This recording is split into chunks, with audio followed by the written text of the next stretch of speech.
Hi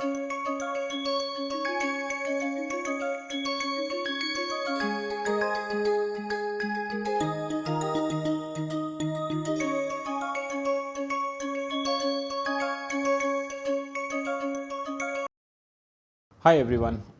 So the goal of today's lecture is going to be, we'll discuss the various elements of the theory of natural selection. There are three essential constituents as to what comprises theory of natural selection, and the plan for this video is to go through each one of these and understand how this operates. So imagine a population. Let's say we have a population of individuals and we are population. So let's say we have a whole bunch of populations. If this is a population of bacteria, it's asexually reproducing individuals, or if it's a population of complex organisms such as us, it's a sexually reproducing organisms. But the principles of natural selection hold for whichever case we want to discuss. Now, one of the terms that we need to learn here is called a phenotype. By phenotype, we mean a physical manifestation of some trait,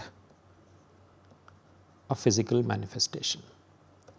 So, for instance, if we look at our bodies, my height is a phenotype, my weight is a phenotype, the number of fingers I have is a phenotype.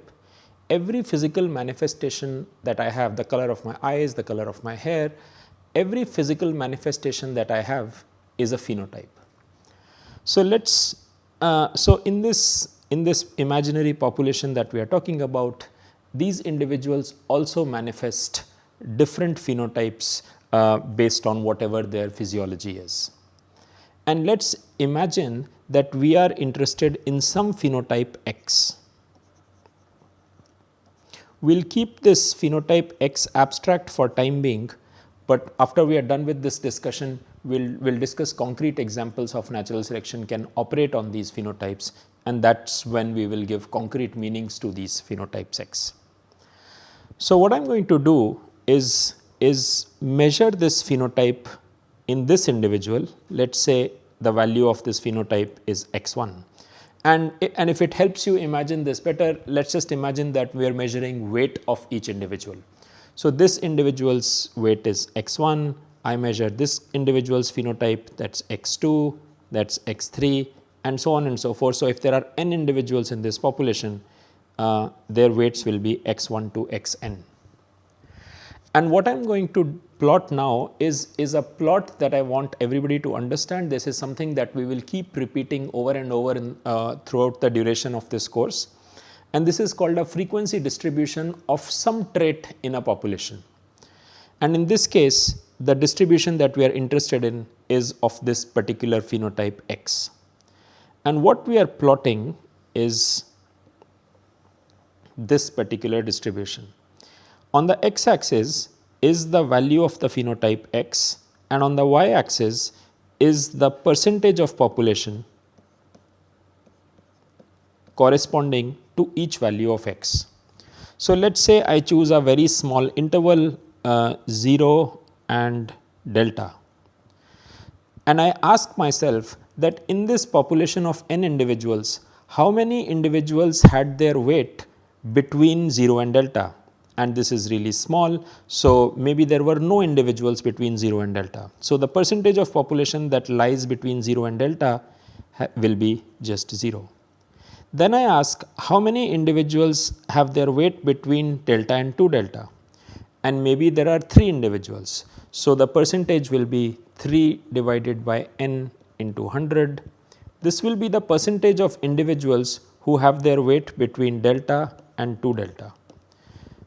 So I plot that percentage here, and then I keep repeating this with counting the number of individuals between 2 delta and 3 delta, and so on and so forth.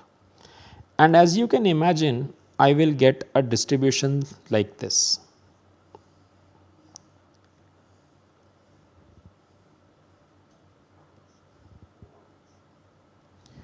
And this distribution is is the first and the most important constituent of theory of natural selection, which is that in a population variation must exist.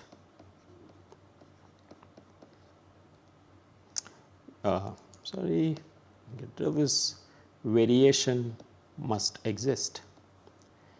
If all individuals weigh the exact same amount, then this graph that we have just made is going to look like the following. Let us say all individuals weigh between 6 delta and 7 delta. Then our graph is going to be 0, 0, 0, 0, 0, 0, and then 100% of the population here, and then again 0, 0, 0. This means no variation exists. For natural selection to act, there must be variation in a population, and that is the first element of the theory of natural selection, that this variation must exist. So, I hope that this is clear to everyone, and that is the first most important principle of theory of natural selection. The second idea of natural selection is that this variation that exists in the population, this must be linked with differential success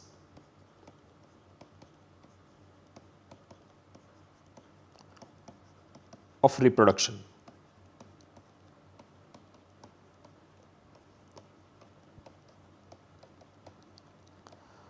What that means is that now I have this population in which variation exists in this trait.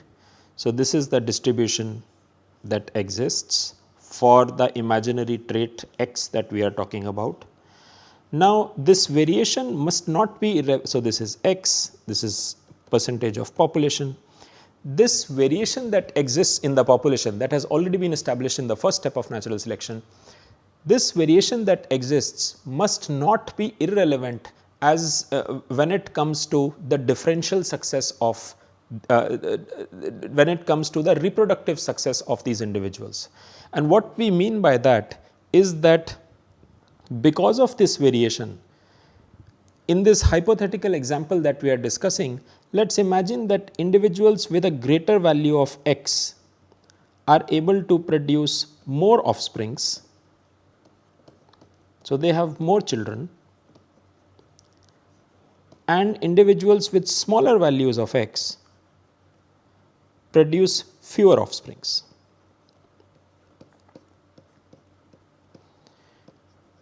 If this was the case, what we are saying is that variation in the trait is very closely linked with reproductive success of the individuals in that population. In some individuals, because of this different value of x, higher value of x in this case, are going to produce more offsprings, and some individuals with smaller values of x are going to produce fewer offsprings. So, as an example, I want you to guess, let us imagine if this was the case, that greater x meant more offsprings, what is the next generation's distribution in x going to look like? And what you should realize is that because these individuals are producing more offsprings as compared to this, so even though their initial frequencies in this, their initial frequency or percentage in the population might be the same, but now let us imagine these two are, let us look at these two extremes, and even if these two extremes are the same frequency in this particular generation, in the next generation these individuals will produce more offsprings, these individuals will produce fewer offsprings, hence the percentage of individuals with this value of x will decrease, and percentage of x with this percentage of population with this value of x will increase in the next generation. So, the next generation's distribution might look something like this.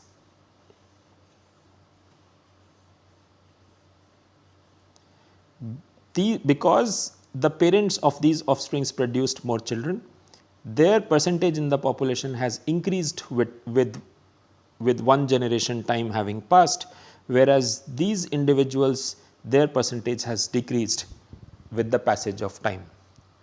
So, this is the second necessary condition for natural selection to operate, that only variation will not do.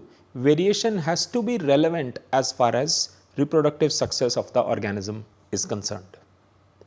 I hope that makes sense to everybody. Finally, the third element of natural selection is that the trait on which selection is acting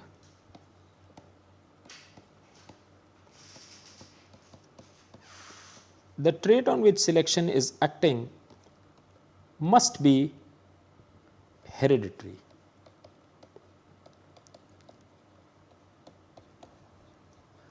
And what we mean here is that imagine that we have a population distribution of X like this.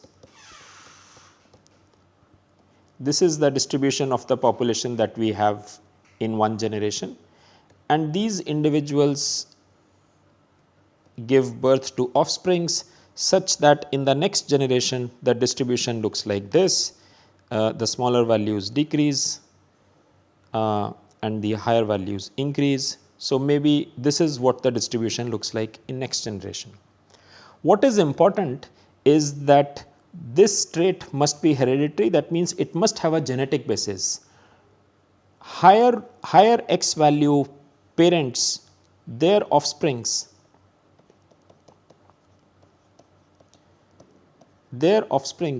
must also be higher X.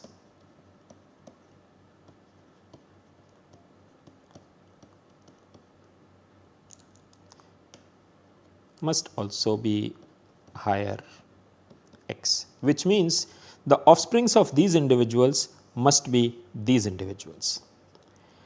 If, and that will be true if the trait is genetically inherited from one generation to another. If this was a trait that was not genetically inherited, then the offspring of this individual would be everywhere. And then natural selection wouldn't know how to act, because this is just a random trait variation that occurs in a population. It's not linked with the genotype of the population. So, this is the third important trait, third important element of the theory of natural selection. The traits in which variation exists and traits which are relevant for reproductive success must be hereditary, that must be inherited from one generation to another. They must be passed on through some chemical basis, which of course Darwin didn't know. So, again I'll summarize these 3 points because they are just extremely important to understanding how theory of natural selection works. The first point is that variation must exist. Variation must exist in some trait associated with the population, and we saw that this variation can look something like what is mathematically represented as sometimes a normal distribution. So, this could be my trait X and this could be percentage of population. So, that is the first element of natural selection. The second element of natural selection is that variation. Now, we have already established that variation exists. So, this variation which does exist, variation must be linked with differential reproductive success. That means, if I am looking at number of individuals, number of offsprings that individuals with different values of X have, this individual is going to have n1 number of offsprings, this individuals is going to have n2 number of individuals, all individuals in this bar are going to have n3, and so on and so forth. And these n's are all different. So, depending on the value of X, you have a different number of offsprings associated to a particular parent. That's variation must be linked with reproductive success. And the third bit is that this trait must be inherited.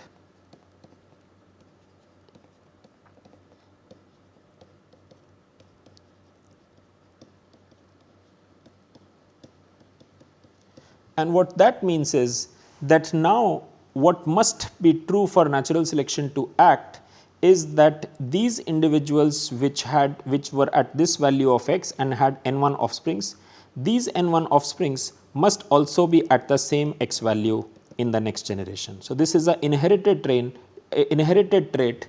you acquire the trait from the parent. So, if it is a bacterial population, then this is a uniparental inheritance because you only had one parent. If this is a sexually reproducing organism, then it is a biparental inheritance, and very often the value of the offspring's trait is simply the mean of the two parents' trait values.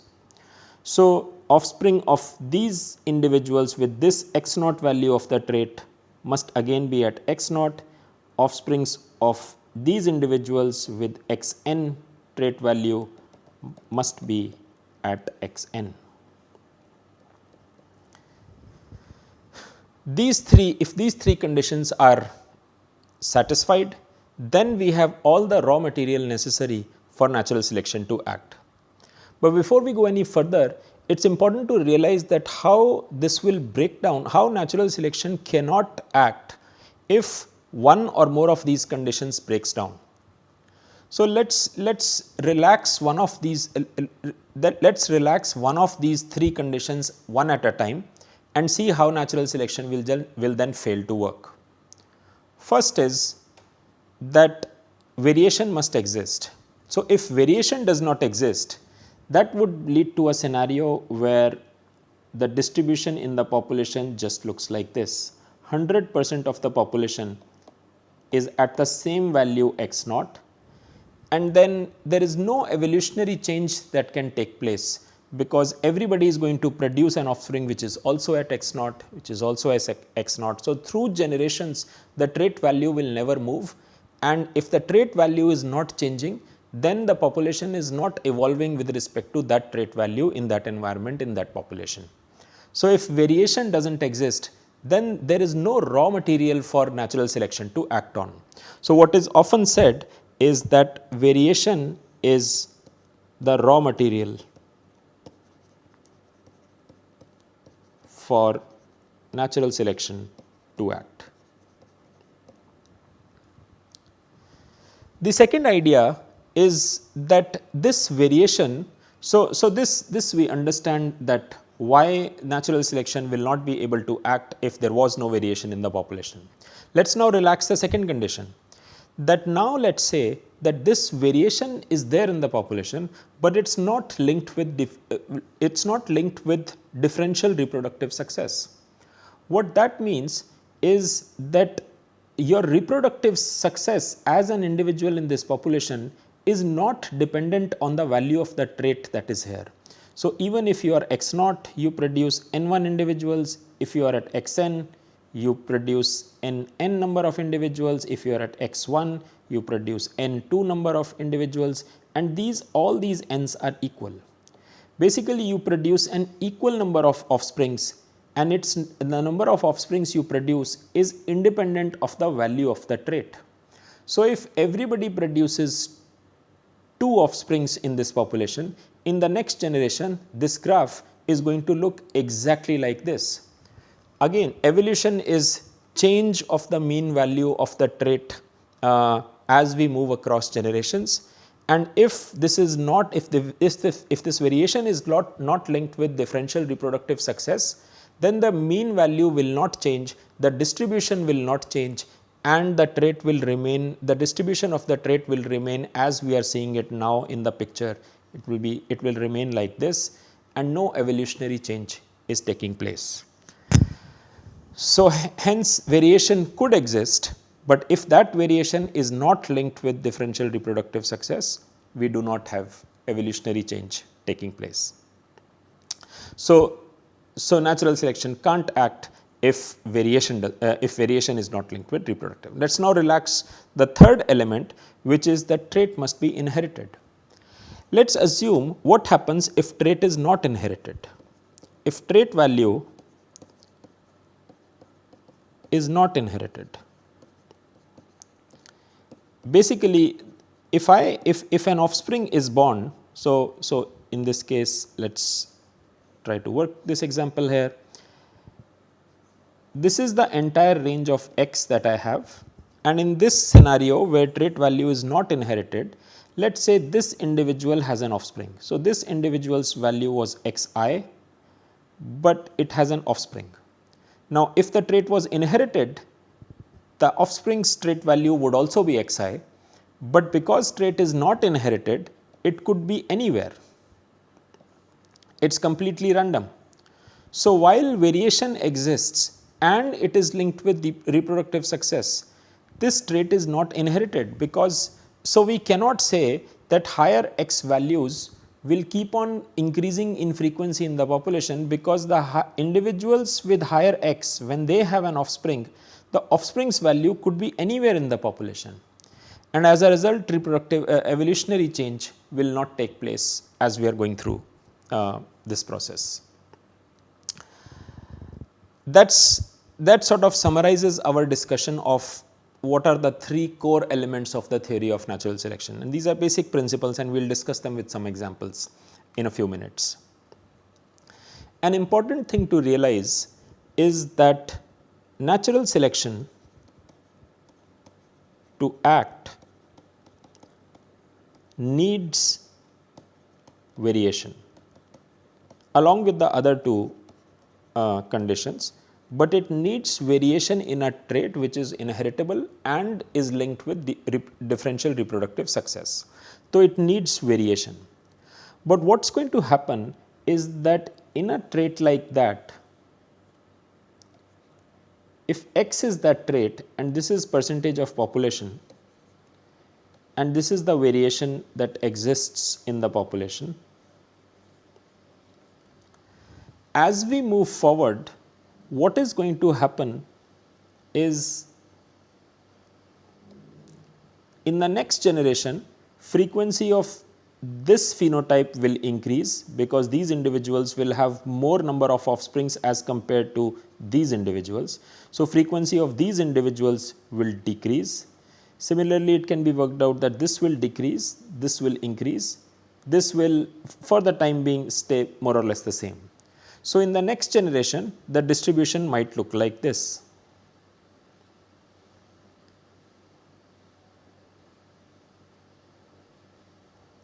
And you should realize the evolutionary change that is taking place, that these 2 used to be equal, and in one generation's time this has reduced, but this has gone up, and these 2 used to be equal, which means this has, but now in one generation this has reduced and this has increased. And if this process is allowed to propagate for n number of generations, evolutionary change is slow and it takes several generations for it to show up. What is going to happen is that these frequencies will keep on increasing, these frequencies will keep on decreasing, and there will come a time in a relatively few number of generations that this frequency will become 0, the second one will become 0, the third will be small, the fourth will be there, and the fifth one will be the highest frequency.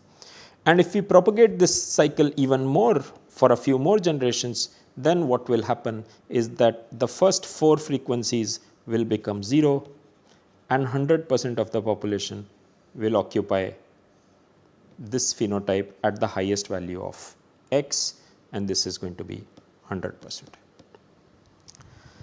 So, what has happened here is that what the takeaway from this discussion about natural selection that I want you to take is that natural selection needs variation, and in this hypothetical population that we are talking about, this variation did exist, and hence because this variation existed, natural selection acted. When natural selection acted, it made the frequencies change in a fashion which is consistent with rules of natural selection, which is that less fit individuals decreased in frequency, more fit individuals increased in frequency, and this process, when it was allowed to propagate for many generations, led to this observation that all lower fitness individuals were gone and the only surviving phenotype in the population was just this highest phenotype, which we can call xn. So, only individuals with phenotype xn survived in the population when this was allowed to propagate for evolutionary time. But in that process, what I want you to realize is that as natural selection progressed, all variation was gone.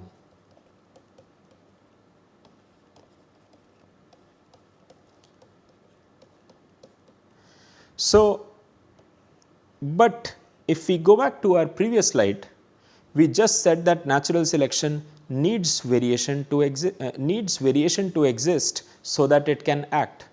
But when it acts, it actually removes the variation from the population and only selects the most fit genotype, the most fit phenotype in the population. So, this leads to an interesting problem that natural selection needs variation,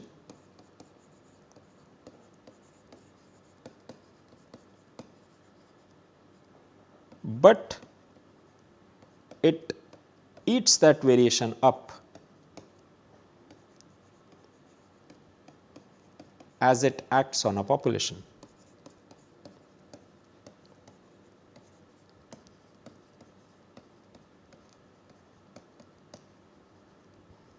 Right. We started with a phenotypic diversity in the population and we ended up in a scenario where all that diversity was gone and only one population survived.